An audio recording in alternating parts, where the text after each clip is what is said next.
시청자 여러분 안녕하십니까? VOA 뉴스투데이 시작합니다. 미국 재무부 고위 당국자가 최근 드러난 북한과 러시아의 무기 거래에 대해 명백한 제재 위반이라는 입장을 밝혔습니다. 재무부는 제재 대상에 오른 러시아 업체들의 군사 장비를 제공하는 기업들에게 계속 제재를 부과할 것이라고 강조했습니다.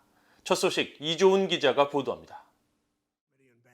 미국 상원은행위원회가 20일 러시아에 대한 제재를 주제로 개최한 청문회에 미국 재무부의 엘리자베스 로젠버그 테러 자금 조달 및 금융범죄 담당 차관보와 법무부의 앤드류 애덤스 클랩토캐처 태스크포스 국장이 출석했습니다. 로젠버그 차관보는 최근 드러난 러시아와 북한 간 무기 거래 문제를 지적하며 추가 제재 부과를 시사했습니다. It is certainly a violation of sanctions when entities in Iran or North Korea supply Russian designated entities with military equipment. So, for example, earlier this month, the Treasury Department imposed sanctions on Iranian entities that were supplying UAVs to Russia in violation of our Russia sanctions.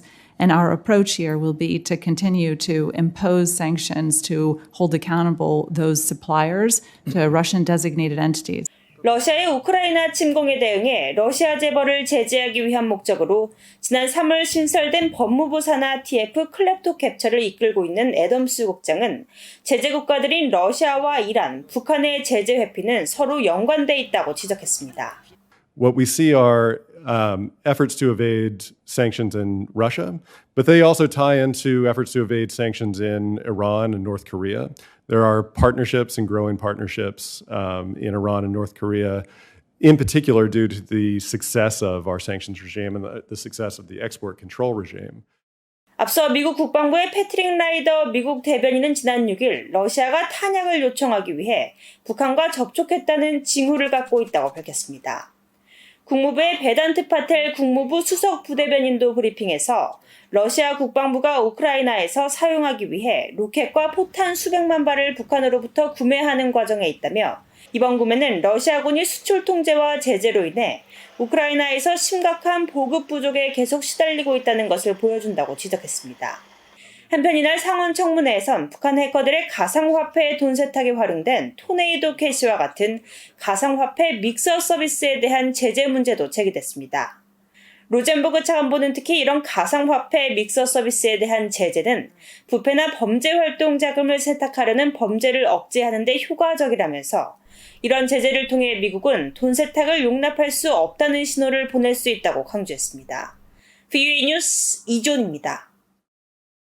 미국 의회조사국은 최근 갱신한 북한 보고서에서 우크라이나 전쟁은 북한의 김정은 국무위원장이 행동의 자유가 더 커졌다는 결론을 짓게 할 수도 있다고 진단했습니다. 의회조사국은 최근 갱신한 북한 보고서를 통해 이같이 진단하고 1990년대 우크라이나는 미국과 영국, 러시아 연방으로부터 경제적 지원과 안전을 보장받는 대가로 구소련 시대의 핵무기를 포기했는데 러시아가 우크라이나를 침공해 합의를 위반한 것은 비핵화를 할 경우 더 강력한 외세에 대한 북한의 취약성이 높아질 것이라는 북한 내부의 주장을 강화할 수 있다고 분석했습니다. 보고서는 또 미국과 미국의 동맹, 파트너, 그리고 중국과 러시아라는 두 축 사이에 득실이 없는 제로섬 경쟁이라는 국제정세 인식은 북한을 더욱 대담하게 만들 수 있다면서 북한 김정은 국무위원장은 자신이 핵무기와 미사일 프로그램을 이용해 한국과 미국 혹은 일본을 강압한다면 중국과 러시아는 북한에 대해 징벌적인 조치를 하지 않고 오히려 북한 정권의 안정성을 보존하기 위해 과거 냉전 시기 북한을 지원했던 것처럼 북한에 경제적 지원을 제공할 수 있다고 결론 내릴 것이라고 분석했습니다. 제77차 유엔 총회 고위급 일반 토의가 시작된 가운데 한국의 윤석열 대통령은 첫 유엔 연설을 통해 자유와 평화가 위협받고 있다며 유엔과 국제규범을 통한 연대를 강조하고 북한에 대해서는 직접적인 언급 대신 핵무기를 포함한 대량 살상 무기와 인권 유린 문제를 지적했습니다. 조 바이든 미국 대통령은 21일 기조연설에 나서는데 러시아의 우크라이나 침략을 규탄하고 안보리 개혁 등 유엔의 역할에 대해 강조할 것이라고 백악관이 밝혔습니다. 박형주 기자가 보도합니다. 유엔 총회의 꽃으로 불리는 고위급 일반 토의가 20일 미국 뉴욕 유엔 본부에서 막을 올렸습니다.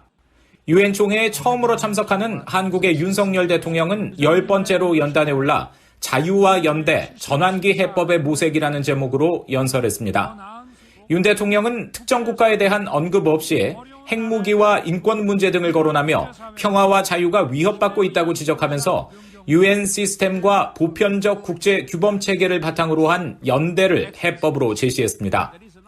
오늘날 국제사회는 힘에 의한 현상 변경과 핵무기를 비롯한 대량 살상무기, 인권의 집단적 유린으로 또다시 세계 시민의 자유와 평화가 위협받고 있습니다.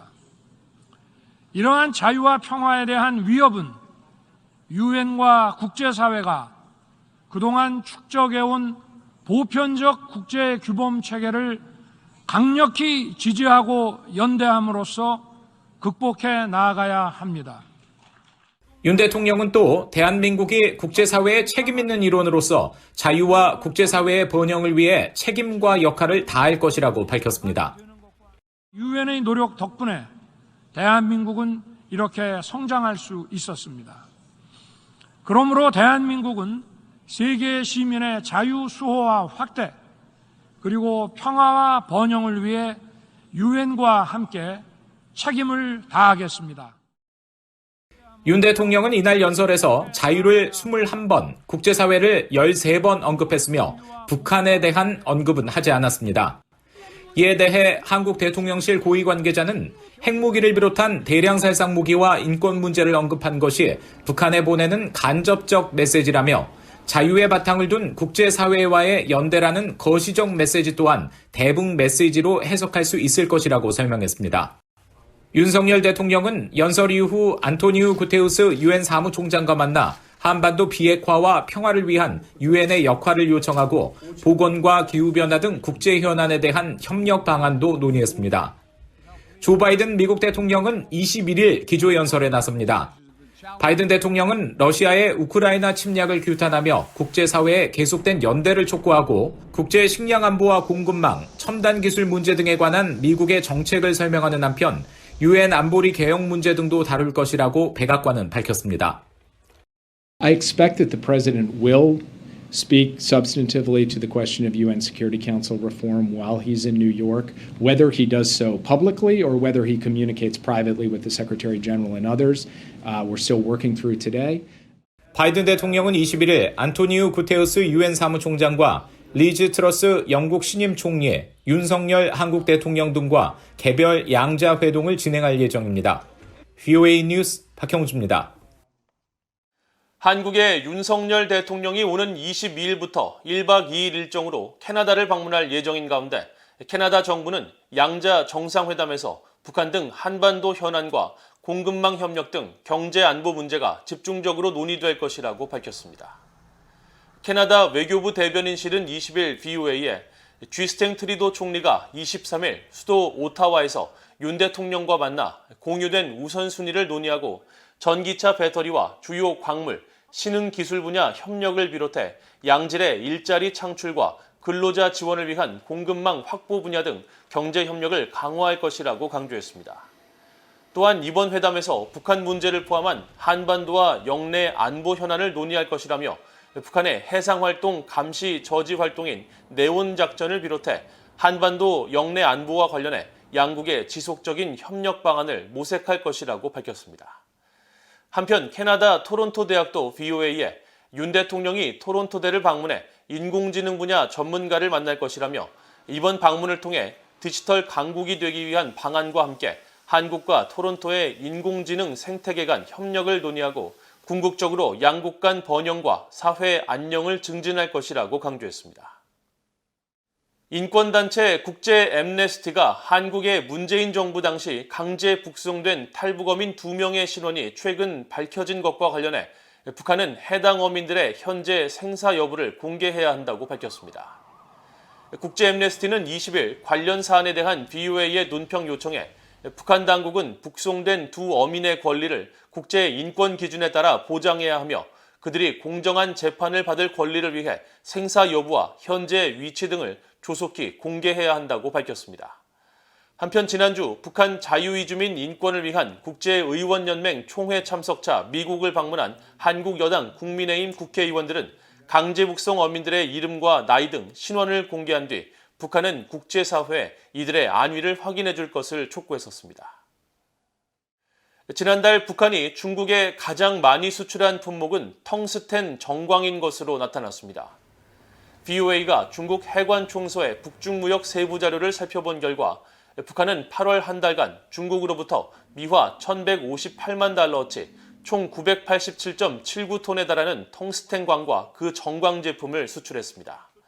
이는 지난 2019년 대중 텅스텐 정광 수출 총액에 근접한 수준으로 올해 1월부터 7월까지 수출액을 더할 경우 이미 2019년 총액을 상회합니다. 유엔 안보리는 토석류 등이 포함된 HS 코드 25류를 금수품으로 지정하며 사실상 모든 광물에 대한 수출을 막았지만 텅스텐 정광이 포함된 HS 코드 26류, 즉 광슬래그 제품은 금지하지 않았으며 이에 따라 북한이 제재 대상이 아닌 품목의 수출을 늘리려는 시도인지 주목됩니다. 한편 북한이 8월 중국에서 가장 많이 수입한 품목은 버스와 화물차용 고무 공기 타이어로 나타났으며 해당 타이어 제품은 총 54,068개, 553만 6천 달러어치였습니다. 또 북한이 두 번째로 많이 수입한 품목은 327만 달러를 기록한 기타 담배 제품이었고 일반 담배는 291만 달러로 뒤를 이었습니다. 이상으로 VOA 뉴스투데이를 모두 마칩니다. 시청해주신 여러분 고맙습니다.